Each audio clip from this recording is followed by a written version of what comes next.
வணக்கம் நண்பர்களே. இன்னைக்கு நம்ம நிஃப்டி 50 பார்த்தீங்கன்னா ஃப்ளாட்டாக முடிஞ்சிச்சு. எந்த ஒரு ஏற்றமும் இல்லை, இறக்கமும் இல்லை. ஃப்ளாட்டாகவே டோட்டலாக முடிஞ்சிருக்கு. அது என்ன காரணம்னு பார்க்கும்போது பார்த்தீங்கன்னா, நம்ம இந்த டேரிஃப் இஷ்யூ தான். ஏன்னா வர 9ஆம் தேதி என்னன்னு தெரிஞ்சிடும். டேரிஃபு எந்தெந்த கண்ட்ரீஸ்க்கு எவ்வளோ போட போகிறாங்கங்கிற ஒரு இது நியூஸ் வந்துடும். அது வந்து பார்த்திங்கன்னா ஆல்ரெடி இந்தியா வந்து இதில் வந்து எக்ஸப்ஷன் ஆகி டேரிஃபில் கொஞ்சம் நெகிழிஜிபிள் கிடைக்கும் அப்படிங்கிற மாதிரி தான் போயிட்டுருக்கு.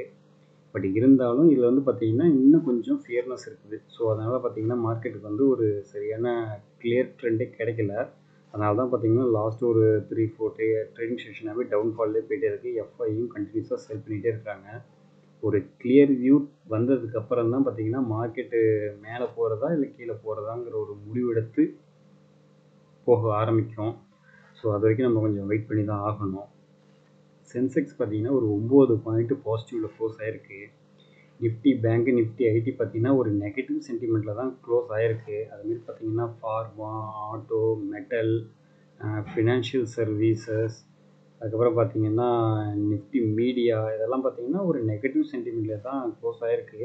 இதில் நல்ல ஒரு பாசிட்டிவ் மூமெண்டம் போன செக்டர் எதுன்னு பார்த்திங்கன்னா எஃப்எம்சிஜி தான். கிட்டத்தட்ட ஒரு 917 பாயிண்ட் நல்ல ஒரு பாசிட்டிவ் மூமெண்டமில் க்ளோஸ் ஆகிருக்கு. இல்லை மிட் கேப்பும் ஸ்மால் கேப்பும் பார்த்திங்கன்னா எக்ஸாக்டாக ஒரு 0.2% நெகட்டிவில் க்ளோஸ் ஆகிருக்கு. ஒரு பாசிட்டிவ் ட்ரெண்டே போகல. ஆக்சுவலாக பார்த்திங்கன்னா மார்னிங்லாம் பார்த்திங்கன்னா ஃப்ளாட்டாக தான் இருந்தது. எந்த ஒரு ஏற்றமும் இல்லை, இறக்கமும் இல்லை. ரீசெண்ட் இதில் பார்த்திங்கன்னா மிட் கேப்பு ஸ்மால் கேப் பார்த்திங்கன்னா பெரிய அளவுக்கு ஏற்றமும் காணல, இறக்கமும் வரல. ஆனால் நிஃப்டி 50 பார்த்திங்கன்னா ஏற்றம் இறக்கம் வந்துக்கிட்டே இருந்தது. ஆனால் இதில் வந்து மிட் கேப் ஸ்மால் கேப் பார்த்திங்கன்னா ஒரு ஃப்ளாட்டான ட்ரேடிங்லேயே தான் போயிட்டு இருக்குது. ஒரு சைட்வேஸ் மார்க்கெட் மாதிரி தான் போயிட்டுருக்குது. ஸோ இதில் வந்து பார்த்திங்கன்னா ஒரு நல்ல ஒரு பாசிட்டிவ் மூமெண்டம் வந்துருச்சுன்னா மார்க்கெட்டு நல்ல ஒரு மேலே போக ஆரம்பிக்கும். அதுமாரி மிட் கேப் ஸ்மால் கேப்லாம் பார்த்திங்கன்னா நல்ல ஒரு ரேலியாகி போயிட்டே இருக்கும். ஸோ அந்த மாதிரி தான் தெரியுது. ஸோ வெயிட் பண்ணி பார்ப்போம். அதுமாரி இன்றைக்கி கோல்டு ரேட்டு பார்த்திங்கன்னா கொஞ்சம் குறைஞ்சிருக்கு. கிட்டத்தட்ட ஒரு 50 ரூபா குறைஞ்சிருக்கு. 22 கேரட் கோல்டு வந்து பாருங்கள் 9,010 ரூபாங்கிற ரேஞ்சில் இருக்குது. அது 24 கேரட் கோல்டு 9,829 ரூபா இருக்குது. 24 கேரட்டும் சரி, 22 கேரட்டும் நியர் டு 50 ரூபா நல்லா குறைஞ்சிருக்கு. இது வந்து பார்த்திங்கன்னா ஒரு ஃப்ளக்ஷுவேஷன் ஆகிட்டே இருக்குது. டாலர் இண்டெக்ஸு அதுவும் இறங்கிக்கிட்டே இருக்குது. பிஃபோராக பார்த்திங்கன்னா 90 ரூபா 99 ரூபான்னு இருந்தது.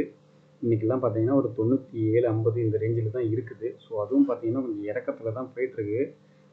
டாலரோட இது வேல்யூ குறைய அதுக்கப்புறம் பார்த்திங்கன்னா கோல்டோட ரேட்டு இன்னும் அதிகமாக போகிறதுக்கு பாசிபிலிட்டிஸ் தான் இருக்குது. ஸோ நம்ம பார்ப்போம் என்ன மாதிரி நடக்குதுங்கிறத. அதுமாரி யூஎஸ் மார்க்கெட்டு இன்னும் ஓப்பன் ஆகலை. ஸ்டில் ஓப்பன் ஆகலை. ஆமாம், வியாழக்கிழமை பார்த்திங்கன்னா நல்ல ஒரு பாசிட்டிவ் மூமெண்டம் தான் க்ளோஸ் ஆகிருக்கு. மோஸ்ட்லி இன்றைக்கி பாசிட்டிவ் சைடு ஓப்பன் ஆகிறதுக்கு பாசிபிலிட்டிஸ் இருக்குது. யூரோப்பியன் மார்க்கெட்டு இப்போது ஒரு நல்ல ஒரு பாசிட்டிவ் மூமெண்டமில் போய்ட்டுருக்கு. டேக்ஸு பாருங்கள் 140 பாயிண்ட்டும், எஃப்டிஎஸ்சி நெகட்டிவில் இருக்குது இப்போதைக்கு. சிஎஸ்சி பார்த்திங்கன்னா ஒரு பாசிட்டிவில் தான் இருக்குது. பட் ஃப்ளாட்டாக தான் இருக்குது. ஒரு பெரிய அளவுக்கு ஏற்றம் இல்லை. இல்லை டேக்ஸ் மட்டும் தான் நல்ல ஒரு பாசிட்டிவ் மூமெண்டமில் போயிருக்கு. இல்லை ஏஷியன் மார்க்கெட்டு இன்றைக்கி ஒரு ரெட் டேன்னு சொல்லலாம். அந்தளவுக்கு பார்த்திங்கன்னா நல்லாவே ஒரு டவுன்ஃபாலு. ஜப்பானுக்கு வந்து பார்த்திங்கன்னா ஒரு 223 பாயிண்ட்டும், ஹாங்ஸாங்கே 28 பாயிண்ட்டு, தாய்வான் வந்து பார்த்திங்கன்னா 118 பாயிண்ட்டுன்னு சொல்லி மோஸ்ட்லி நெகட்டிவ் சைடு தான் இருந்திருக்கு இன்றைக்கி ஏஷியன் மார்க்கெட் எல்லாமே. இல்லை நம்ம இந்திய மார்க்கெட் வந்து பார்த்திங்கன்னா ஃப்ளாட்டாக இருந்திருக்கு. யூரோப்பியன் மார்க்கெட்டு இப்போ பாசிட்டிவ் போகுது. யூஎஸ் மார்க்கெட்டு மோஸ்ட்லி பாசிட்டிவ் வரதுக்கு சான்சஸ் இருக்குது. ஸோ நம்ம பொறுத்திருந்து பார்ப்போம். அதுமாரி பார்த்திங்கன்னா இப்போ எலன் மஸ்க் வந்து புதுசாக ஒரு பார்ட்டி வேறு ஆரம்பிச்சிருக்காப்புல. ஏதோ அமெரிக்கன் பார்ட்டின்னு சொல்லி புதுசாக ஆரம்பிச்சிருக்கதா நியூஸில் கேள்விப்பட்டேன். ஸோ இதோட இம்பேக்ட் வந்து எப்படி மார்க்கெட்டில் எடுத்துக்க போகுதுன்னு தெரியல. ஸோ மார்க்கெட்டை கண்டினியூஸாக வாட்ச் பண்ணிகிட்டே இருப்போம். அதுமாரி பார்த்திங்கன்னா டாடா ஸ்டீலுக்கு வந்து பார்த்திங்கன்னா ஒரு 1903 கோடிக்கு வந்து பார்த்திங்கன்னா டிமாண்ட் நோட்டீஸ் அனுப்பியிருக்காங்க. இது வந்து பார்த்திங்கன்னா ஜெய்ப்பூர் டெப்டி டைரக்டர் வந்து இந்த இதுக்கு அவங்களுக்கு வந்து மைண்ட் செட்டில் ஏதோ சம் இஷ்யூஸ் இருக்குதுன்னு சொல்லி டிமாண்ட் நோட்டீஸ் வந்து இவங்களுக்கு டாடா ஸ்டீலுக்கு அனுப்பியிருக்காங்க. ஸோ டாடா ஸ்டீலுக்கு ஒரு நெகட்டிவ் நியூஸாக இருக்குது. அதுமாரி கொச்சின் ஷிப்யார்டுக்கு வந்து பார்த்திங்கன்னா ஒரு ship building and maritime டெவலப்மெண்ட்டுக்கு HD Korea ship building and offshore engineering கம்பெனியோட ஒரு அக்ரிமெண்ட் வந்து இப்போ சைனிங் பண்ணியிருக்காங்க. இது வந்து கொச்சின் ஷிப்யார்டுக்கு நல்ல ஒரு பாசிட்டிவ் நியூஸாக இருக்குது. அதுமாரி டெக்ஸ்மேக்கோ ரயிலுக்கு வந்து பார்த்திங்கன்னா 36.3 கோடிக்கு வந்து பார்த்திங்கன்னா நல்ல ஒரு ஆர்டர் ஒன்று கிடச்சிருக்கு. பிஃபோராக பார்த்திங்கன்னா இந்த ரயில்வே ட்ராக்ஸ் இதெல்லாம் இவங்க ரெடி பண்ணி கொடுக்குற இதில் இருக்காங்க. இதில் வந்து பிஃபோராக 8 ட்ராக்ஸு வந்து இது பண்ணி வச்சுருக்காங்க. இது இல்லாமல் அடிஷ்னலாக இன்னொரு 2 ரேக் ரெடி பண்ணி கொடுக்கணும் அப்படின்னு சொல்லி இது ஒரு சின்ன ஆர்டர் தான், பெரிய ஆர்டர் கிடையாது, சின்ன ஆர்டர் அவங்களுக்கு ஒன்று கிடச்சிருக்கு. அதுமாரி மஹேந்திரா லைஃப் ஸ்பேஸ்க்கு வந்து பார்த்திங்கன்னா இப்போ புதுசாக பூனேயில் வந்து பாருங்கள் ஒரு நியூ ரெசிடென்ஷியல் டவர் வந்து லான்ச் பண்ணியிருக்காங்க. இதோட மதிப்பு வந்து பார்த்திங்கன்னா கிட்டத்தட்ட 2500 கோடி அப்படிங்கிற மாதிரி சொல்லியிருக்காங்க. இது வந்து மஹேந்திரா லைஃப் ஸ்பேஸ்க்கு வந்து பார்த்திங்கன்னா நல்ல ஒரு பாசிட்டிவ் நியூஸாக இருக்குது. அதேமாரி பார்த்திங்கன்னா ஆர்விஎன்எலுக்கு 143 கோடிக்கு நல்ல ஒரு ஆர்டர் ஒன்று கிடச்சிருக்கு. இது யாருன்னு பார்த்திங்கன்னா சவுத்தர்ன் ரயில்வேலேருந்து அவங்களுக்கு வந்து ஆர்டர் கிடச்சிருக்கு. இது வந்து இப்போது உள்ள இதுலேருந்து அப்கிரேட் பண்ணி மற்ற ஒர்க்குக்கெல்லாம் அப்கிரேட் பண்ணுற ஆல்ரெடி இவங்களுக்கு ஆர்டர் கிடச்சிருக்கு. அந்த இதில் வந்து இன்னும் அப்கிரேடேஷன் பண்ணுறதுக்காக எக்ஸ்ட்ராவாக இன்னொரு ஆர்டர் ஒன்று அவங்களுக்கு கொடுத்துருக்காங்க. அடுத்தது ஐடிபிஐ வந்து பார்த்திங்கன்னா டோட்டல் டெபாசிட் ரேஷியோ வந்து பாருங்கள் 7% வரைக்கும் நல்லாவே இன்க்ரீஸ் ஆகிருக்கு. இது வந்து இயர் ஆன் இயரில். அதுமாரி டோட்டல் பிஸ்னஸ் வந்து பார்த்திங்கன்னா 8% வரைக்கும் நல்லாவே இன்க்ரீஸ் ஆகிருக்கு அப்படிங்கிற மாதிரி சொல்லியிருக்காங்க. நெட் அட்வான்சஸ் வந்து பார்த்திங்கன்னா 9% வரைக்கும் இன்க்ரீஸ் ஆகிருக்கு அப்படிங்கிற மாதிரி சொல்லியிருக்காங்க. இது ஐடிபிஐ பேங்க்கு நல்ல ஒரு பாசிட்டிவ் நியூஸாக இருக்குது. அதுமாரி பேங்க் ஆஃப் இந்தியாவுக்கு வந்து பார்த்திங்கன்னா குளோபல் டெபாசிட் வந்து பார்த்திங்கன்னா 9.1% வரைக்கும் இயர் ஆன் இயரில் நல்லாவே இன்க்ரீஸ் ஆகிருக்கு அப்படிங்கிற மாதிரி சொல்லியிருக்காங்க.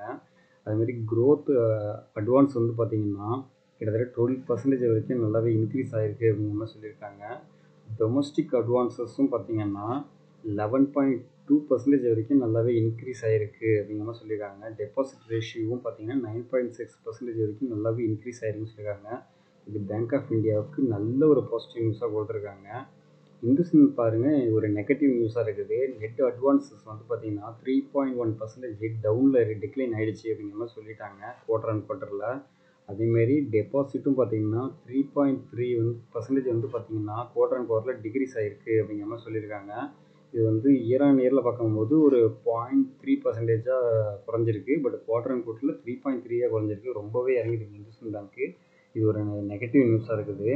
அதுமாரி ஈக்விட்டாஸ் ஸ்மால் ஃபினான்ஸ் பேங்க் வந்து பார்த்திங்கன்னா கிராஸ் அட்வான்ஸஸ் வந்து பார்த்திங்கன்னா கிட்டத்தட்ட ஒரு 9.1% வரைக்கும் இயர் ஆன் இயரில் நல்லாவே இன்க்ரீஸ் ஆகிருக்கு அப்படிங்கிற மாதிரி சொல்லியிருக்காங்க. டோட்டல் டெபாசிட் ரேஷியோ வந்து பார்த்திங்கன்னா 18.3% வரைக்கும் நல்லாவே இன்க்ரீஸ் ஆகிருக்கு அப்படிங்கிற மாதிரி சொல்லியிருக்காங்க. இது ஈக்விட்டாஸ் ஸ்மால் ஃபினான்ஸ் பேங்க்கு நல்ல ஒரு பாசிட்டிவ் நியூஸாக இருக்குது. அதேமாரி ஜூபிலியன்ட் ஃபுட் ஒர்க் வந்து பார்த்திங்கன்னா கன்சாலிடேட் ரெவன்யூ வந்து பார்த்திங்கன்னா இந்த குவார்டர் 1ல் கிட்டத்தட்ட ஒரு 17% வரைக்கும் இன்க்ரீஸ் ஆகும் அப்படிங்கிற மாதிரி சொல்லியிருக்காங்க. இது வந்து பார்த்திங்கன்னா ஜூபிலியன்ட் ஃபுட் ஒர்க்குக்கு நல்ல ஒரு பாசிட்டிவ் நியூஸாக இருக்குது. அதேமாதிரி ஸ்டாண்டலோன் ரெவன்யூ பார்த்திங்கன்னா 18.2% வரைக்கும் இன்க்ரீஸ் ஆகிருக்கு அப்படிங்கிற மாதிரியும் சொல்லியிருக்காங்க. இது வந்து ஜூபிலியன்ட் ஃபுட் ஒர்க்கு நல்ல ஒரு பாசிட்டிவ் நியூஸாக இருக்குது. அடுத்தது சிஜி பவர் வந்து பார்த்திங்கன்னா கியூஐபி பண்ண போகிறதா சொல்லியிருக்காங்க. இது வந்து போர்டு வந்து அப்ரூவல் பண்ணிட்டாங்க. கிட்டத்தட்ட 3000 கோடிக்கு உள்ள இதுக்கு பண்ண போகிறதா மதிப்புள்ளதுக்கு அப்போ ஷேர்ஸ் பண்ண போகிறதா சொல்லியிருக்காங்க. ஒரு ஷேர் வந்து பார்த்திங்கன்னா 660 ரேட்டில் பண்ணுறோம் அப்படிங்கிற மாதிரி சொல்லியிருக்காங்க. இன்னைய விலையிலேருந்து கிட்டத்தட்ட ஒரு 2.8% டிஸ்கவுண்ட் ப்ரைஸில் பண்ணுறதா சொல்லியிருக்காங்க சிஜி பவர். அடுத்து ஈசாப் ஸ்மால் ஃபினான்ஸ் வந்து பார்த்திங்கன்னா உங்களோட டெபாசிட் வந்து பார்த்திங்கன்னா 8.7% வரைக்கும் நல்லாவே இன்க்ரீஸ் ஆகிருக்கு அப்படிங்கிற மாதிரி சொல்லியிருக்காங்க. இது இயர் ஆன் இயரில். கிராஸ் அட்வான்ஸஸ் வந்து பார்த்திங்கன்னா டவுன் ஆகிடுச்சு அப்படிங்கிற மாதிரி சொல்லியிருக்காங்க. கிட்டத்தட்ட ஒரு 3% வரைக்கும் டவுனில் போயிருக்கு அப்படிங்கிற மாதிரி சொல்லியிருக்காங்க.